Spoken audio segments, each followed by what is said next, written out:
Leteči kombi, Pipistrelov brezpilotni letalnik je pred nekaj dnevi v Gorici prvič testno poletel. Je prvi tovrstni letalnik. Omogoča prevoz 300-kilogramskega tovora 300 kilometrov daleč z navpičnim pristajanjem. Kljub temu, da napovedujejo, da bi ga v komercialno prodajo lahko dali leta 2028, je zanj že zdaj izredno zanimanje. Ki je v sebi olajšal delo in dostavo? Mateja Polšak-Čuk.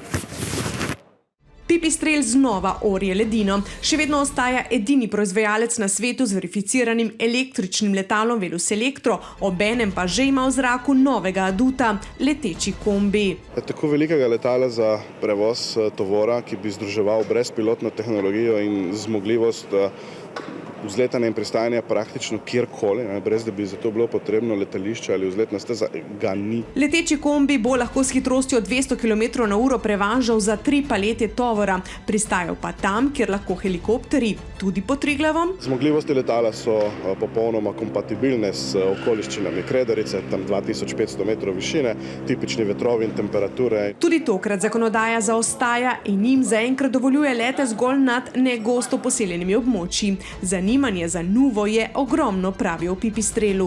Letalnik dejansko je namenjen logistiki, se pravi prevozu predmetov in stvari, tako za civilni, humanitarni, kot tudi obrambni sektor. This has the opportunity in the longer term to really differentiate and make an impact on logistics and how we do logistics in the world, which is a big market. Moving packages around is a big business. Dobili so celo povpraševanje, če bi z njim lahko prevažali zlato iz rudnikov, ker se brezpilotnik upravlja brezžično s klikom na miško in sam izračuna optimalno pot od točke A do B, vlogo pilota prevzame operater, vzleta in pristaja na električni pogon, leti s pomočjo bencinskega motorja.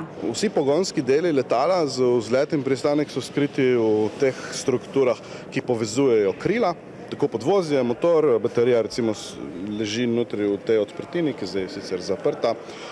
To pa enostavno zato, da bi bil ta centralni prostor, ki je največji, res namenjen samo tovoru. Kljub temu, da je testni let trajal le 30 sekund, so zabeležili ogromno podatkov, ki jim bodo pomagali pri nadaljnjih testiranjih in pripravi za prodajo.